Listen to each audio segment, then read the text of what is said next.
Hello friends, welcome to my channel UP PCS with Chauhan. Guys, हम घटना चक्र की जो सीरीज़ कर रहे थे उसमें हम सामान्य विज्ञान का जो भाग 1 है भौतिक विज्ञान, उसका हम 3 चैप्टर कर चुके हैं। चैप्टर 1, 2, 3। आज हम चैप्टर 4 करते हैं। तो गाइस, जो चैप्टर 4 है उसका जो टॉपिक है वो है गुरुत्व के अधीन गति। तो गाइस, इसमें लिखा है कि ग्रहों की गति। तो सूर्य के चारों ओर कुछ पिंड अपनी अपनी कक्षाओं यानी कि ऑर्बिट में परिक्रमण करते रहते हैं, जिन्हें हम क्या बोलते हैं? ग्रह बोलते हैं।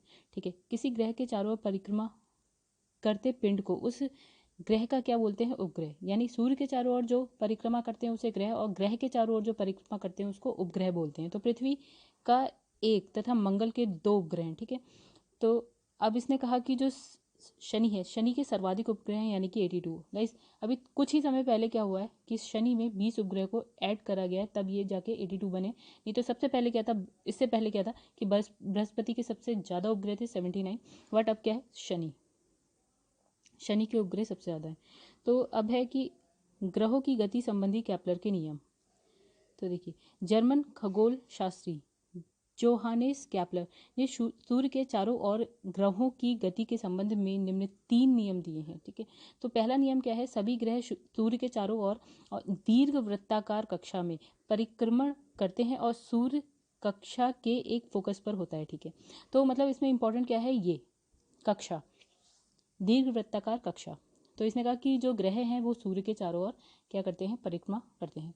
ठीक है, द्वितीय नियम क्या है कि सूर्य के किसी ग्रह को मिलाने वाली रेखा समान समयांतराल में समान क्षेत्रफल जो होता है पार करती है।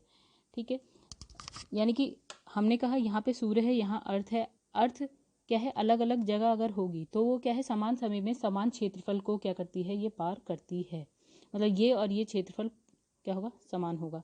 फिर द्वितीय नियम यह स्पष्ट करता है कि जब ग्रह सूर्य से दूरस्थ होते हैं यानी कि दूर होते हैं सूर्य से, तो उनकी जो चाल है वो न्यूनतम हो जाती है, और वहीं जब ग्रह सूर्य के समीप होते हैं तो उनकी जो चाल है वो अधिकतम हो जाती है। फिर आता है तृतीय नियम। तृतीय नियम क्या कहता है कि किसी ग्रह के परिक्रमण काल का वर्ग यानी कि टी स्क्वायर उसकी दीर्घ वृत्ताकार कक्षा के अर्ध दीर्घ अक्ष की तृतीय घात के अनुक्रमानुपाती होते हैं, यानी कि कुछ ऐसा। ठीक है, तो ये थे हमारे 3 नियम। फिर हम चलते हैं आगे। तो गाइस, अब हमारा टॉपिक है न्यूटन के गुरुत्वाकर्षण का नियम। ठीक है, अब हम बात करेंगे गुरुत्वाकर्षण की। तो न्यूटन का मत था कि विश्व में प्रत्येक दूसरे पिंड को एक बल द्वारा अपनी ओर आकर्षित करते हैं। ठीक है, एक पिंड है दूसरे पिंड को अपनी तरफ आकर्षित करते हैं, ये इसे करेगा, ये इसे करेगा। ठीक है, तो इस सर्वव्यापी आकर्षण बल को क्या बोलते हैं हम? गुरुत्वाकर्षण। तो इस आधार पर न्यूटन ने गुरुत्वाकर्षण संबंधी नियम का क्या किया? प्रतिपादन।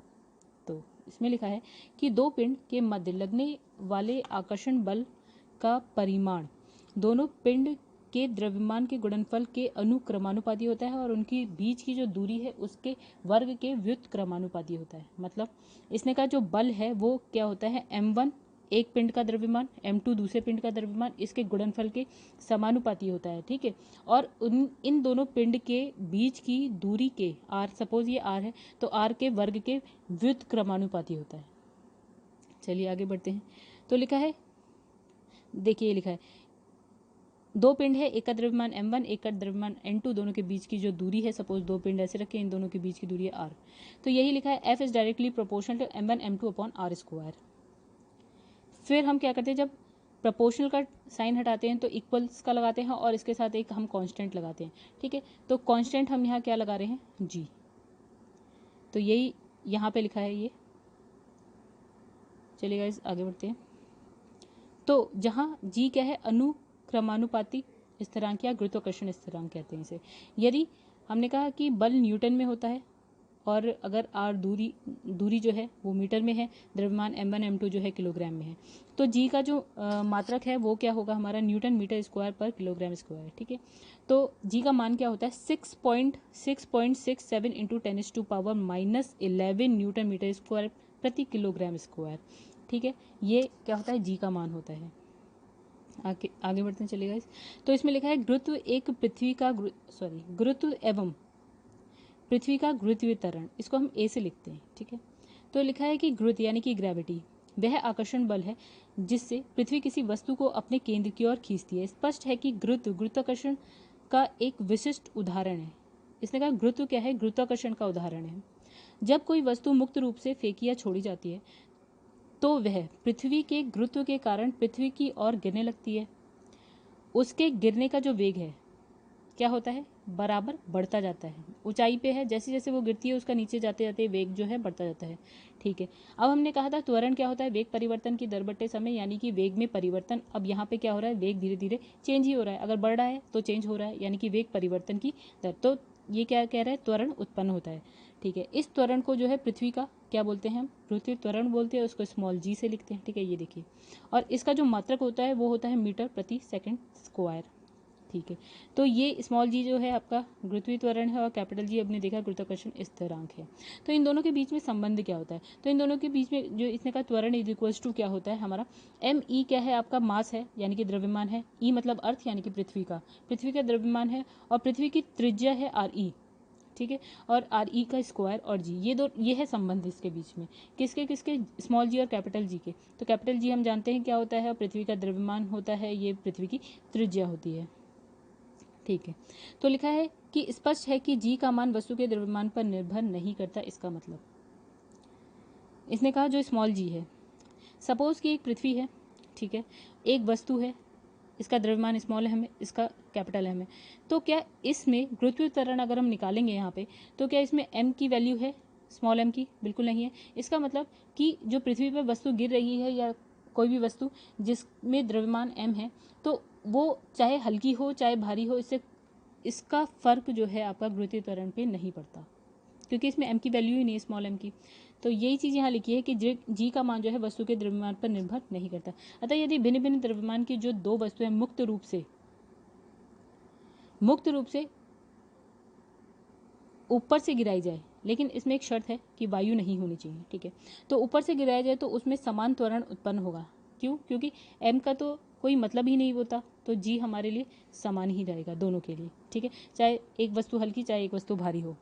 तो यदि वे एक ही ऊंचाई से गिराई जाए तो एक साथ पृथ्वी पर पहुंचेगी। हालांकि वायु की उपस्थिति में क्या होता है, अब सपोज कि वायु भी है, तो क्या होगा हमारे पास, हाँ, इस पर क्या होगा, प्रभाव पड़ेगा। एक तो उत्प्लवन का, दूसरा श्यानकर्षण के कारण वस्तु के त्वरण भिन्न भिन्न हो जाएंगे। अब क्या होता है, जी एक हो जाएगा, एक दूसरा जी हो जाएगा, मतलब ये दोनों का मान अलग अलग हो जाएगा।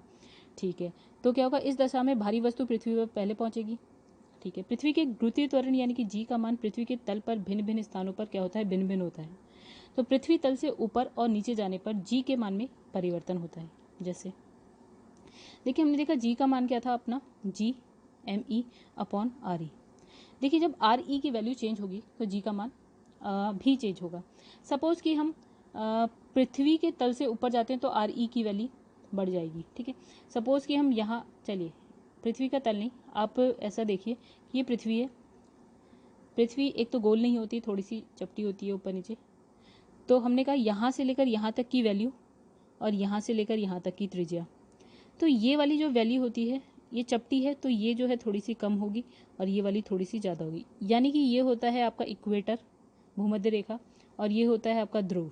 ठीक है, तो हमने क्या देखा कि हम जानते हैं स्मॉल जी जो होता है इनडायरेक्टली प्रोपोर्शनल है 1 अपॉन, अभी हमने देखा किसके, आर ई स्क्वायर के। ठीक है, आर स्क्वायर के। ठीक है, तो यहाँ पे अगर आर ज़्यादा होगा तो गुरुत्वीय त्वरण जो है वो कम होगा, और यदि आर यहाँ पे, आर की वैल्यू यहाँ पे ज़्यादा है तो यहाँ पे जी की वैल्यू क्या होगी, कम होगी। यानी कि गुरुत्वीय त्वरण जो है भूमध्य रेखा पे कम होगा। इसका उल्टा कर दें तो जो गुरुत्वीय त्वरण है वो आपका ध्रुवों पे क्या होगा, अधिक होगा। ठीक है, तो मुझे लगता है आपको ये समझ में आ गया होगा। तो यहीं पे ये लिखा है, देखिए पृथ्वी तल पर जो है जी का मान विषुवत रेखा पे कम और ध्रुवों पर क्या होता है, अधिक होता है। अब लिखा है उपग्रह की कक्षीय चाल। जब कोई उपग्रह पृथ्वी के चारों ओर वृत्तीय कक्षा में परिक्रमण करता है तो उस पर क्या लगता है, एक अभिकेंद्र बल कार्य करता है। अभिकेंद्र बल कार्य करता है यानी कि वो क्या है, अभिकेंद्र बल कुछ ऐसा होता है जो अंदर की तरफ लगता है। तो ये बल पृथ्वी द्वारा उपग्रह पर लगाया जाता है। यही होता है गुरुत्वाकर्षण बल, जो चंद्रमा को उसकी कक्षा में ही बनाए रहने देता है। अगर ये ना हो तो क्या होगा कि चंद्रमा उस कक्षा को छोड़ के बाहर की तरफ चला जाएगा। ठीक है भाई, नेक्स्ट करते हैं, यदि m द्रव्यमान का एक उपग्रह पृथ्वी के चारों ओर r त्रिज्या की वृत्तीय कक्षा में वेलोसिटी v0 से, मतलब ये इसका वेग है, इस वेग से परिक्रमण कर रहा है, तो उस पर जो अभिकेंद्र बल लग रहा है यानी F जो भी अभिकेंद्र बल है उसका मान क्या होगा, चंद्रमा का द्रव्यमान गुणा वो जिस वेग से चल रहा है उसका स्क्वायर में अपॉन में r, पृथ्वी और चंद्रमा के बीच की दूरी। ठीक है, तो ये होगा। आगे बढ़ते हैं। तो लिखा है चूंकि गुरुत्वाकर्षण बल और अभिकेंद्र, गुरुत्वाकर्षण बल ही देखिए अभिकेंद्र बल है, तो हमने गुरुत्वाकर्षण बल का मान निकाल रखा था, ये निकाला था स्टार्टिंग में m1 m2 upon r square, यही था। तो अब यहाँ पे एक हमने m1 हटा दिया, इसकी जगह हम क्या लिखेंगे, क्योंकि एक m तो पृथ्वी है, एक m चंद्रमा है। ठीक है, तो इसको भी हटा देते हैं, ये मून के लिए m हो गया और जो दूसरा m है वो हो गया हमारा पृथ्वी के लिए। ठीक है, और ये हो गया r स्क्वायर, तो यही था और यही आपका अभिकेंद्र बल भी है जो अभी हमने निकाला ऊपर ये वाला, तो ये दोनों बराबर है। ठीक है, तो इस स्मॉल m से ये स्मॉल m कट जाएगा, एक r से ये वाला r कट जाएगा, तो हमारे पास कुछ v0 की क्या वैल्यू आएगी, तो हमारे पास v0 की वैल्यू आएगी ये। चलिए आगे बढ़ते हैं। फिर अब हमने एक वैल्यू क्या निकाली थी, इसकी गुरुत्वीय त्वरण की निकाली थी, तो गुरुत्वीय त्वरण हमने क्या देखा था, G M E upon R E square. अब हम क्या करेंगे, इस आर ई को यहाँ पहुँचा देंगे, तो हमारे पास क्या हो जाएगा, जी आर ई स्क्वायर बराबर हो गया जी एम ई। अब देखिएगा इस जी एम ई लिखा है यहाँ पे, तो अब हम क्या करेंगे, आगे इस जी एम ई की जगह हम ये लिख देंगे, small G R E square लिख देंगे। चलिए आगे देखते हैं। देखिए तो ये लिख दिया हमने small G R E square, V nought का जो था हमारे पास फॉर्मूला यहाँ पे, तो हमने यहाँ लिख दिया, क्या लिख दिया, small G R E square upon R, और ये किसका था, वी नॉट का था। चलिए देखिए क्या किया, ये हो गया। अब हमने क्या किया, इस आर ई को जो स्क्वायर में था इसको बाहर निकाल दिया, तो ये हो गया आर ई, तो वी नॉट की वैल्यू हो गई हमारे पास आर ई रूट में जी अपॉन स्मॉल आर, तो ये हो गई हमारी चंद्रमा का जो वेग होता है वो। अब देखो पलायन वेग क्या होता है, ऐसे नॉर्मली समझिए कि पृथ्वी है, पृथ्वी से हम कोई चीज़ ऊपर फेंकते हैं तो वो वापस से पृथ्वी पर गिर जाती है, लेकिन क्या होता है एक वेग ऐसा होगा, ये एटमॉस्फेयर है सपोज इतना पृथ्वी के चारों तरफ का एटमॉस्फेयर यानी कि वातावरण जो भी है। ठीक है, तो इसमें क्या होगा कि एक ऐसा वेग होगा जिससे अगर हम किसी वस्तु को ऊपर फेंकेंगे तो वो इस एटमॉस्फेयर को क्रॉस करके क्या होगा, अंतरिक्ष में चला जाएगा। तो ये जब इसको पार कर जाएगा, ठीक है, इस लाइन को अगर ये पार कर गया तो ये वापस पृथ्वी पर नहीं गिरेगा। ठीक है, तो वो वेग जिससे हमने उस वस्तु को फेंका है उसी को हम क्या बोलते हैं, पलायन वेग बोलते हैं। पढ़ते हैं चलिए। सामान्यतः यदि हम किसी पिंड को ऊपर की ओर फेंकते हैं तो वह पिंड कुछ ऊंचाई पर जाकर क्या है, पुनः पृथ्वी पर गुरुत्वाकर्षण के कारण वापस आ जाता है। लेकिन पलायन वेग वह न्यूनतम वेग है जिसे किसी पिंड को ऊर्ध्वाधर ऊपर की ओर फेंकने पर वह पृथ्वी के गुरुत्वीय क्षेत्र से बाहर निकल जाता है और पृथ्वी पर कभी वापस नहीं लौटता। तो पलायन वेग से फेंकने के लिए पिंड को दी गई जो गतिज ऊर्जा होती है उसे हम बोलते हैं पलायन ऊर्जा। फिर लिखा है कि यदि पृथ्वी का द्रव्यमान है एम और उसकी त्रिज्या है आर, तो हमें पता है कि वी इज इक्वल्स टू होता है 2g M E upon are. ठीक है गाइस, आगे बढ़ते हैं। तो देखिए यहाँ पे फिर से वही सब है, आप एक बार देखिएगा ये। अच्छा देखते हैं चलिए यहाँ पे, तो जहाँ हमें पता है जी क्या होता है, गुरुत्वाकर्षण स्थिरांक होता है। स्पष्ट है कि पलायन वेग पिंड के द्रव्यमान पर निर्भर नहीं करता है। ठीक है, तो स्मॉल जी की वैल्यू हमको पता है, हमको ये वैल्यू भी पता है, हम अभी पहले पढ़ चुके हैं। तो वी ई की वैल्यू यहाँ पे लिखी है। तो जब हम ये सारा सॉल्व कर देंगे ना तो हमें इंपॉर्टेंट, जो हमारे लिए सबसे इंपॉर्टेंट वो ये है कि पलायन वेग होता है ये। क्या होता है पलायन वेग हमारा, ये क्वेश्चन डायरेक्ट पूछ लिया जाता है कि वो जो है पलायन वेग बताइए, जैसे कि यदि आप किसी वस्तु को इतने वेग से अगर ऊपर की तरफ फेंकते हैं तो वो जो है पृथ्वी का जो गुरुत्वीय क्षेत्र है उसको छोड़कर बाहर निकल जाती है। तो वो होता है 11.2 किलोमीटर प्रति सेकेंड। अगर आप इतनी स्पीड से कुछ भी फेंकेंगे तो वो वापस पृथ्वी पर नहीं गिरेगी। फिर स्पष्ट है कि यदि किसी पिंड को 11.2 किलोमीटर प्रति सेकंड के वेग से ऊपर की ओर फेंका जाए तो वह पिंड जो है पृथ्वी पर कभी भी लौटकर नहीं आएगा। ठीक है, अब हम बात करेंगे कक्षीय चाल पलायन वेग में संबंध। तो लिखा है पृथ्वी के समीप किसी उपग्रह की कक्षीय चाल v नॉट और पृथ्वी तल से फेंकी गई किसी वस्तु का पलायन वेग ve हो तो हमारे पास ये फॉर्मूला होता है, पलायन वेग होता है इक्वल्स टू √2 v नॉट। आगे बढ़ते हैं। स्पष्ट है कि यदि पृथ्वी के समीप चक्कर काटते किसी उपग्रह की कक्षीय चाल किसी कारणवश बढ़कर, सपोज कि पृथ्वी है, उसके चारों तरफ हमने कोई सैटेलाइट लॉन्च कर रखा है, यहाँ पे उसकी जो भी चाल है, सपोज कि उसकी चाल है v0, अगर किसी भी तरह अगर इसमें ये मल्टीप्लाई हो जाए v2 से, मतलब इतने गुना बढ़ जाए, तो क्या हो जाएगा, ये हमारा पलायन वेग हो जाएगा। और जब ये पलायन वेग हो जाएगा तो ये जो उपग्रह है वो इस कक्षा को छोड़कर क्या होगा, बाहर पलायन कर जाएगा। यही चीज़ लिखी है इसमें। अब हम बात करेंगे सरल आवर्ती गति क्या होती है। जब कोई कण अपनी माध्य स्थिति के दोनों ओर सरल रेखा में दोलन गति करता है तो उस गति को सरल आवर्ती गति कहते हैं। मतलब सपोज कि यहाँ पे एक कील है, एक रस्सी है, उसमें एक हमने पिंड लगा रखा है या कोई भार है, वो क्या है, अपनी इस तरह से दोलन कर रहा है। ठीक है, माध्य स्थिति के दोनों और सरल रेखा में क्या करता है, दोलन गति करता है, तो हम क्या बोलते हैं, सरल आवर्ती गति बोलते हैं उसको। यही लिखा है, स्प्रिंग से लटके किसी पिंड का दोलन तथा किसी सरल लोलक का दोलन आदि सरल आवर्ती गति के ही उदाहरण है। अब है सरल लोलक है, यदि लंबाई में ना बढ़ने वाली ऐंठन रहित भारहीन डोरी के एक सिरे पर पदार्थ के अत्यंत सूक्ष्म पिंड भारी कण को लटकाकर डोरी के दूसरे सिरे को घर्षण रहित दृढ़ आधार से बांध दें तो इस प्रकार बना हुआ जो निकाय होता है वो सरल लोलक होता है। इसने कुछ नहीं बोला, उसने बोला एक रस्सी से एक भार को यहाँ से बांध दिया और यहाँ से उसे हमने क्या करा, एक कील में किसी चीज़ में लगा दिया। ठीक है, यही चीज़ लिखी। प्रयोगशाला में धातु के किसी ठोस गोले को एक हल्के व पतले धागे से बांधकर, फिर वही चीज़ लिखी है। आगे बढ़ते हैं। तो धातु के गोले को क्या बोलते हैं, हम गोलक कहते हैं। और निलंबन बिंदु यानी कि पॉइंट ऑफ सस्पेंशन से गोलक के गुरुत्व केंद्र तक की जो दूरी है उसको हम बोलते हैं प्रभावी लंबाई। यानी कि इसने का कुछ इस तरह ये पिंड है, तो यहाँ से लेकर इसके निलंबन बिंदु तक की जो लंबाई है उसको हम बोलते हैं प्रभावी लंबाई। ठीक है, अब सरल लोलक का आवर्तकाल, इसको लिखते हैं कैपिटल टी से। ठीक है गाइस, तो इसका फॉर्मूला कुछ ऐसा होता है। अब सारी चीज़ इसी पे है, क्या है, जैसे इसने कहा जो टी है वो इक्वल्स टू है 2 पाई √L, ये है L यानी कि लंबाई, और G गुरुत्वीय त्वरण है।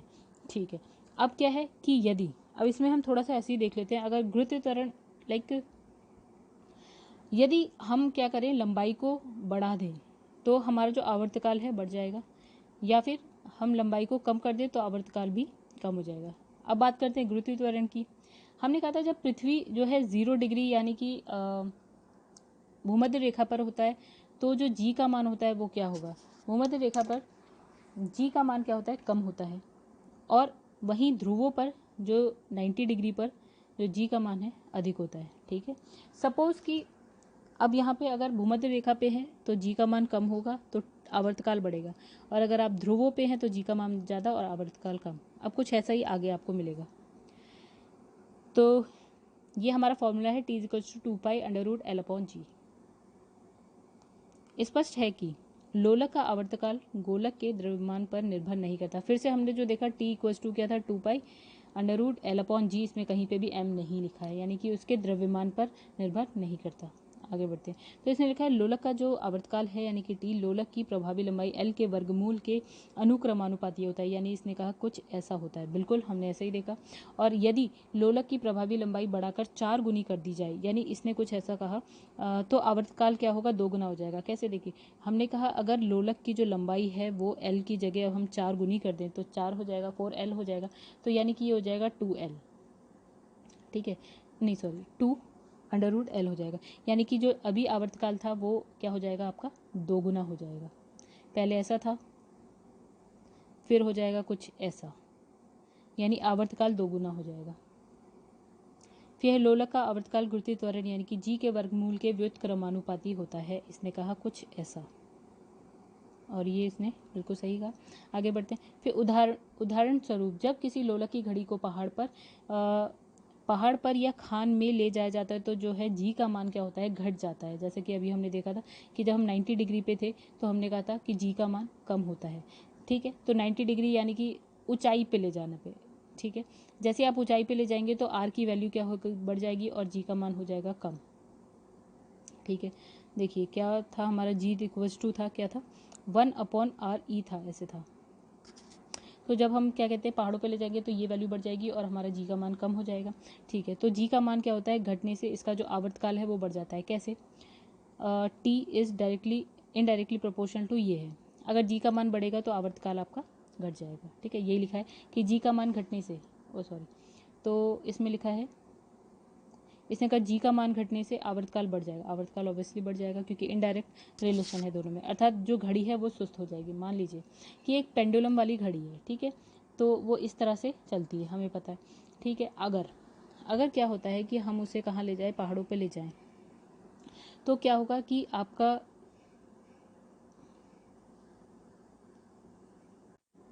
तो जी का मान क्या है, घटने लगेगा और आवर्तकाल बढ़ जाएगा, यानी कि एक यहाँ से यहाँ तक ले जाने में जितना टाइम लग रहा था अब उससे ज़्यादा लगेगा, यानी कि हमारी क्या है, घड़ी जो है लेट हो जाएगी, यानी कि वो सुस्त हो जाएगी। ठीक है, फिर हम बात करेंगे आगे। अनंत लंबाई के सरल लोलक का जो आवर्तकाल होता है वो होता है 84.6 मीटर होता है। ठीक है, अनंत नहीं होता। ठीक है, ये सरल लोलक के आवर्तकाल की अधिकतम सीमा है। फिर है सेकंड लोलक। यदि किसी लोलक का आवर्तकाल 2 सेकंड हो तो उसे सेकंड लोलक कहते हैं। चलिए गाइस, अब करते हैं इसके गाइस क्वेश्चन है। क्वेश्चन नंबर 1 है, निम्नलिखित में से किसने न्यूटन से पूर्व ही बता दिया था कि सभी वस्तुएं पृथ्वी की ओर आकर्षित होती हैं? तो इसकी व्याख्या देखते हैं हम लोग। ब्रह्मगुप्त गुप्तोत्तरकालीन गणितज्ञ और खगोल शास्त्री थे। उन्होंने ब्रह्म सिद्धांत की रचना की और सर्वप्रथम ये बताया कि जो पृथ्वी है सभी वस्तुओं को अपनी ओर आकर्षित करती है। फिर क्वेश्चन नंबर 2 है जिसमें लिखा है कि गुरुत्वाकर्षण का सिद्धांत किसने दिया? तो व्याख्या देखते हैं।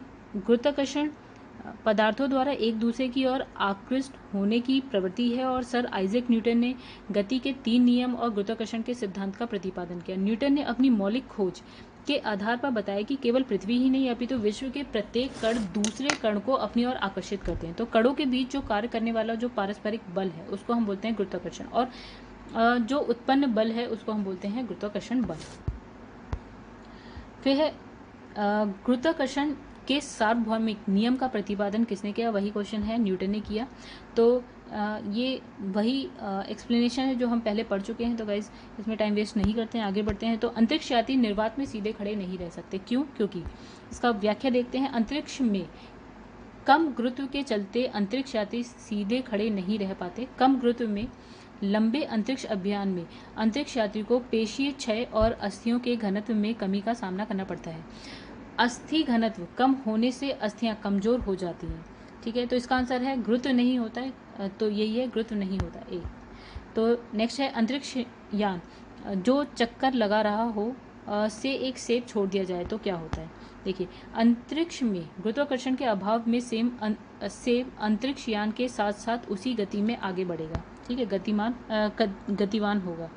तो पीसा की झुकी हुई मीनार गिर नहीं जाती क्योंकि, देखिए क्या लिखा है, गुरुत्वीय केंद्र वह बिंदु है जहां वस्तु का संपूर्ण द्रव्यमान संकेंद्रित होता है। कोई भी वस्तु तब तक स्थिर रहती है जब तक उसका जो गुरुत्वीय केंद्र है या गुरुत्व केंद्र से जाने वाली ऊर्ध्वाधर रेखा उसके तल से होकर गुजरती है।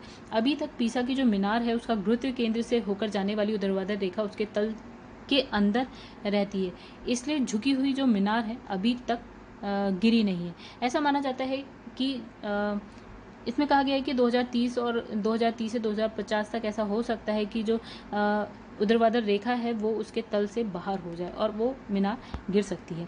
यदि पृथ्वी और सूर्य की दूरी जो है उसके स्थान पर 2 गुनी हो जाती है तो सूर्य द्वारा पृथ्वी की गुरुत्वाकर्षण बल क्या होगा? देखिए इसमें लिखा है, हमारे पास फॉर्मूला है, सूर्य और पृथ्वी की बात हो रही है, यानी कि 2 पिंड है, एक सूर्य है और एक पृथ्वी है। ठीक है, दोनों का द्रव्यमान देखते हैं। ms जो है सूर्य का द्रव्यमान है और me जो है वो है पृथ्वी का द्रव्यमान, और इन दोनों के बीच की दूरी है r0।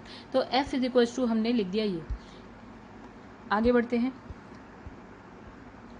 F2 में कहा गया है कि अगर सूर्य और पृथ्वी के बीच की दूरी क्या हो जाती है, 2 गुनी हो जाती है, तो हमारी वैल्यू हो जाएगी 4r²।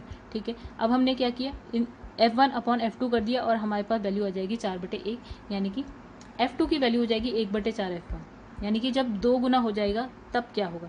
तब क्या होगा कि अब जितना है, यानी कि जो बल है वो अब जितना है उसका क्या हो जाएगा, 1/4 भाग हो जाएगा। जब कोई वस्तु ऊपर से गिराई जाती है तो उसका भार होता है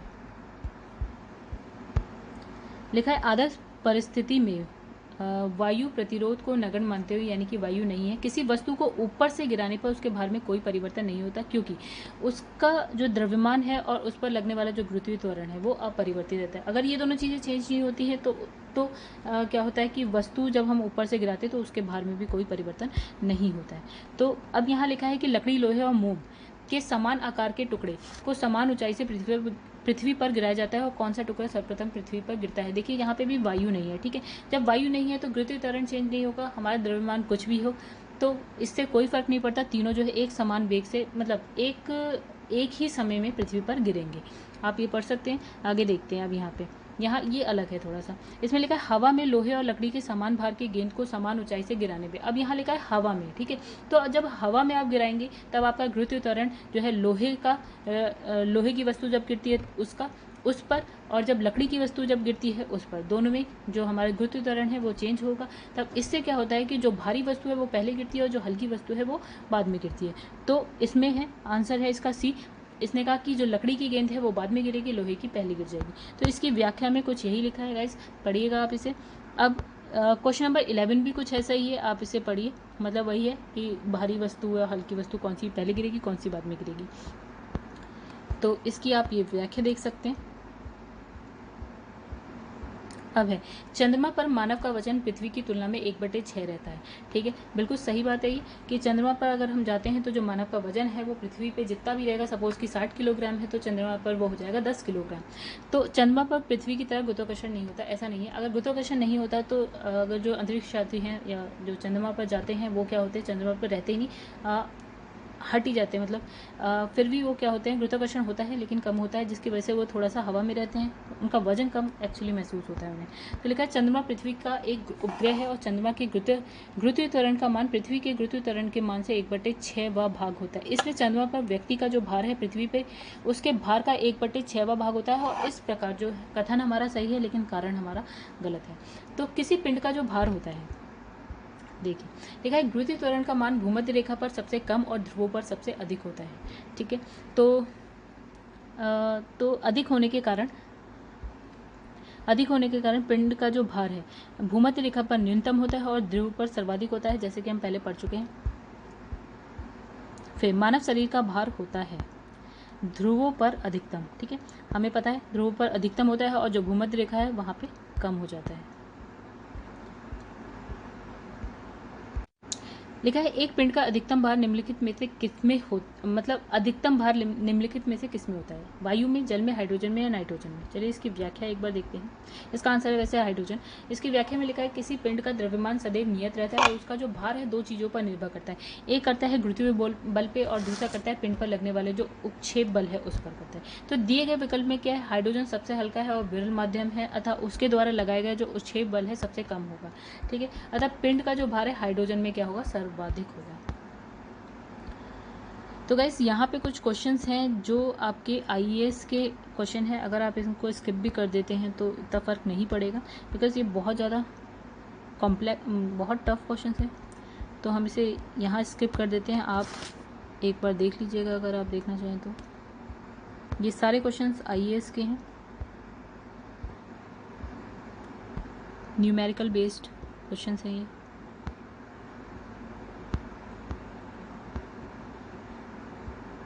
देखिए अब यहाँ पे क्वेश्चन नंबर 22।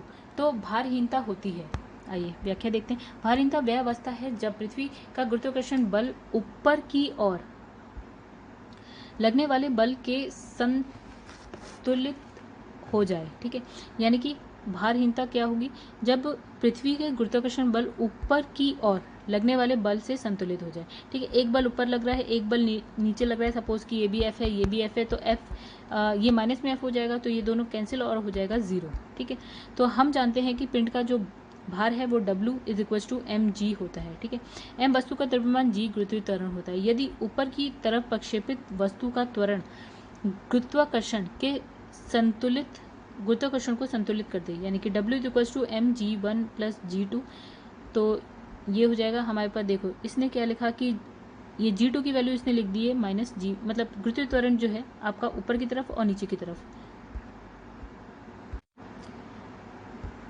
ये इसका आंसर भारहीनता होती है आपकी। भारहीनता तब आपको फील होगी जब गुरुत्वाकर्षण क्या होगा आपका, शून्य होगा।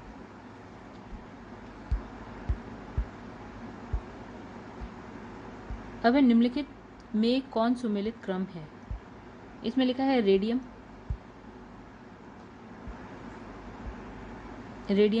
पेनिसिलिन, एक्सरे, चेचक। आइए आगे देखते हैं।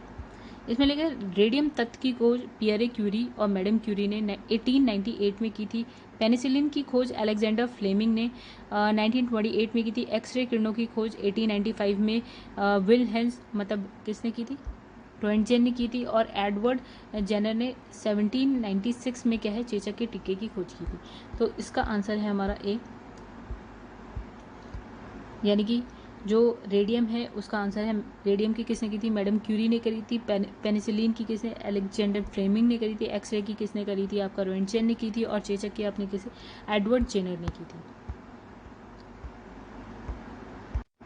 तो नेक्स्ट क्वेश्चन है, पृथ्वी अपने कक्ष में लगभग 4400 किलोमीटर प्रति घंटे की गति से घूमती है। इस तेज गति को हम अनुभव क्यों नहीं करते? ठीक है, इसका आंसर है अपने कक्ष में पृथ्वी की गति की अपेक्षा हमारी गति शून्य होती है। इसकी व्याख्या देखते हैं। हम पृथ्वी की घूर्णन गति का अनुभव नहीं करते क्योंकि अपने अक्ष में पृथ्वी की गति की अपेक्षा जो हमारी गति होती है वो शून्य होती है। यदि पृथ्वी का गुरुत्वाकर्षण बल अचानक लुप्त हो जाए तो निम्न में से कौन सा परिणाम सही होगा? ठीक है, इसमें लिखा है वस्तु का जो भार है वो शून्य हो जाएगा परंतु द्रव्यमान वही रहेगा। जैसे कि हम जानते हैं पृथ्वी जो भार है वो आपका चेंज हो जाता है लेकिन द्रव्यमान जैसा है वैसा ही रहेगा।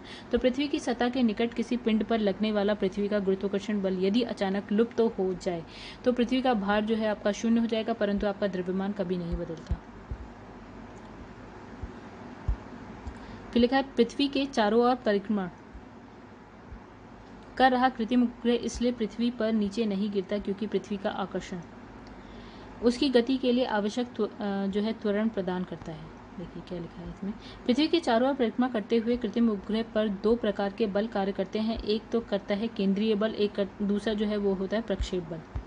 तो केंद्रीय बल गोलाकार पृथ्वी के गुरुत्वाकर्षण बल है जिसके कारण उपग्रह अपनी गति के लिए आवश्यक अपकेंद्रीय त्वरण प्राप्त कर पृथ्वी के वृत्तीय और दीर्घवृत्तीय कक्षा में परिक्रमा करता है, पृथ्वी पर नीचे नहीं गिरता।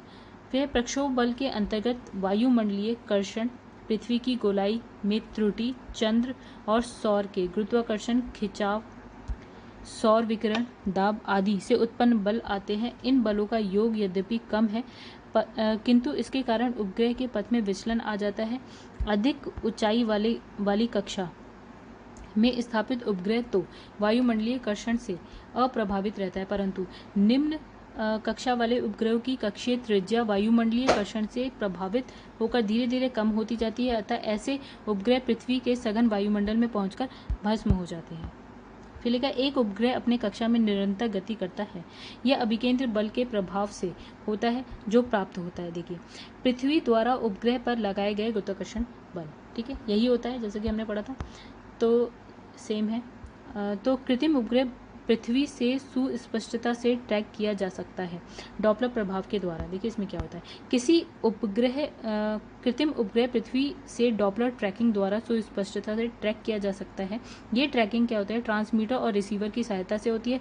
डॉपलर प्रभाव की मदद से क्या है, सुस्पष्टता से ये ट्रैकिंग संभव हो पाती है। मतलब सपोज कि ये उपग्रह है, ये पृथ्वी है, यहाँ से सिग्नल भेजा जाएगा, वो टकराएगा इससे और यहाँ वापस आ जाएगा। तो हम इससे क्या बता सकते हैं, इससे जो भी ये उपग्रह है उसकी स्थिति क्या है, उसकी चाल क्या है, किस पोजीशन पे है, ये सारी चीज़ें हमें सारी चीज़ें होती है डॉपलर प्रभाव के द्वारा हम बता सकते हैं।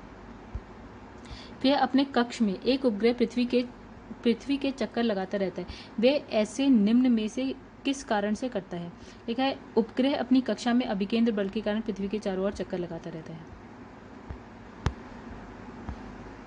तो इसमें लिखा है कि प्रकृति के ज्ञात बलों को 4 वर्गों में विभाजित किया जा सकता है, जैसे कि गुरुत्व, विद्युत चुंबकीय, दुर्लभ नाभिकीय बल, प्रबल नाभिकीय बल। इसके संदर्भ में निम्नलिखित कथनों में से कौन सा एक सही नहीं है? तो पहले लिखा है गुरुत्व चारों में से प्रबल है। चलिए आइए देखते हैं, चारों जो आधारभूत बल हैं उसमें से गुरुत्व बल सबसे क्षीण बल है, जबकि जो सबसे प्रबल बल की बात करें तो नाभिकीय बल क्या है, इन सब में सबसे प्रबल है। तो इसका जो पहला वाला है वो हमारा गलत हो जाएगा। किसी लिफ्ट में बैठे हुए व्यक्ति को अपना भार कब अधिक मालूम पड़ता है? कब? जब हम देखते हैं कि लिफ्ट बहुत तेज़ी से ऊपर जाती है। तो इसमें लिखा है जब लिफ्ट त्वरित गति से ऊपर जाती है। तो लिखा है मानव व्यक्ति का जो द्रव्यमान है वो है m और उसका भार है w। तो लिफ्ट का जो त्वरण है वो है a, तो ऊपर की ओर जा रही है। व्यक्ति पर लगने वाला बल, गुरुत्व के कारण लगने वाले बल mg और लिफ्ट द्वारा ऊपर की दिशा में प्रतिक्रिया ma। ठीक है, तो न्यूटन के द्वितीय नियम के द्वारा W minus M G equals to होता है एम ए। तो W इक्वल्स टू हो गया, आप इस mg को ले आएंगे यहाँ पे, तो W इक्वल्स टू हो जाता है mg प्लस ma हो जाता है, m को कॉमन ले लिया तो ये हो गया g प्लस ए। फिर लिखा है स्पष्ट है कि लिफ्ट द्वारा त्वरित गति से ऊपर की ओर जाने पर व्यक्ति को अपना भार यानी कि W बढ़ा हुआ प्रतीत होता है, और इसके विपरीत लिफ्ट द्वारा नीचे की ओर गति करते समय व्यक्ति को अपना जो भार है वो क्या है, कम प्रतीत होता है। ठीक है, क्योंकि उस दशा में क्या होता है, हमारा जो त्वरण होता है वो ऋणात्मक हो जाता है।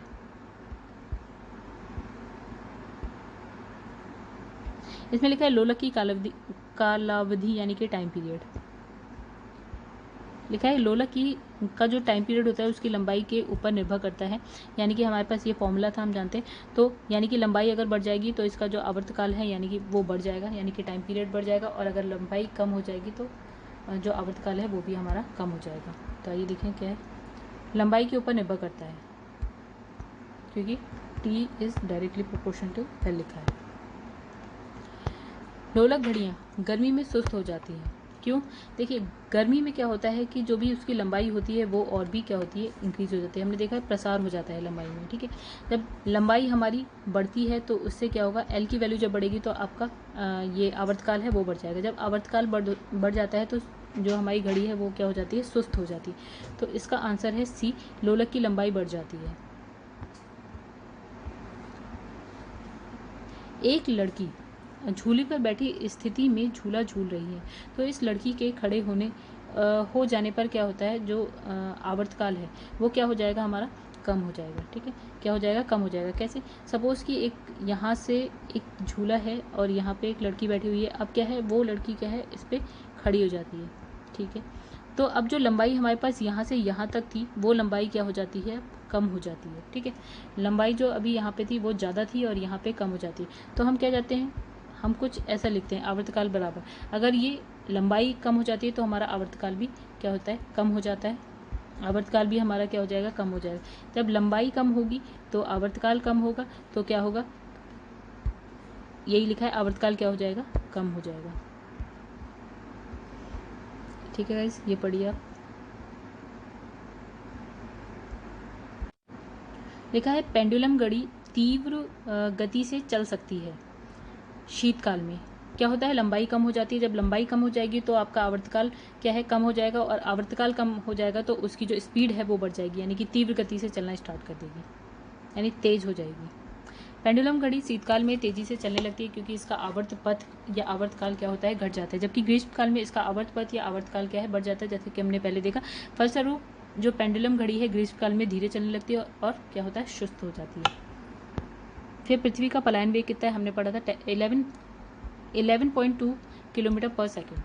और इससे क्या होता है, अगर हम इस वेग से किसी भी वस्तु को ऊपर की तरफ फेंकते हैं तो वो वापस पृथ्वी पर नहीं आती है, बल्कि क्या होता है, पृथ्वी का जो गुरुत्वीय क्षेत्र है उसको क्रॉस करके, उसको पार करके क्या है, अंतरिक्ष में चली जाती है, वापस पृथ्वी पर नहीं आती है।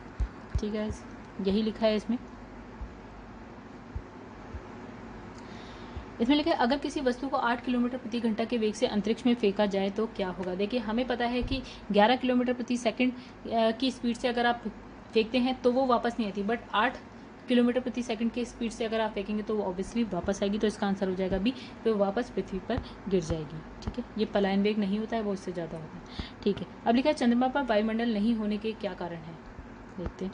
चंद्रमा पर वायुमंडल नहीं पाया जाता है, वायुमंडल अनेक गैसों का मिश्रण होता है चंद्रमा पर। देखिए अब ये बहुत सिंपल सा क्वेश्चन है इसमें भी, कि पृथ्वी पर जो पलायन वेग है वो है 11.2 किलोमीटर प्रति सेकंड है, लेकिन जो चंद्रमा पर पलायन वेग है वो है 2.4 किलोमीटर पर सेकंड, यानी कि बहुत ही कम है। अगर आप थोड़ा सा भी मतलब पृथ्वी से तो बहुत ही कम है, अगर थोड़ा सा भी स्पीड या वेग से कोई पिंड ऊपर चंद्रमा से फेंका जाता है तो वो क्या है, उसका जो गुरुत्वीय क्षेत्र है उसको क्रॉस करके बाहर चला जाएगा। ठीक है, क्योंकि देखिए हम यहाँ पे देखेंगे दोनों में कितना अंतर है।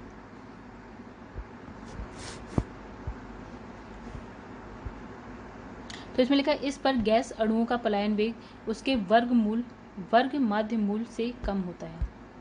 ठीक है, तो इसमें लिखा है कि चंद्रमा पर पलायन वेग से गैसों के अणुओं का वेग ज़्यादा होने के कारण वे वहाँ से पलायन कर जाती हैं। इसी कारण क्या है, चंद्रमा पर वायुमंडल संभव नहीं है, क्योंकि गैस जो है उतनी स्पीड से तो वहाँ से बाहर निकली जाती है। ठीक है, तो गाइज़ ये हो गया हमारे ये चैप्टर ख़त्म। तो अगर आपको वीडियो पसंद आए तो प्लीज़ लाइक करिए, सब्सक्राइब करिए मेरे चैनल को और शेयर करिए। Thank you.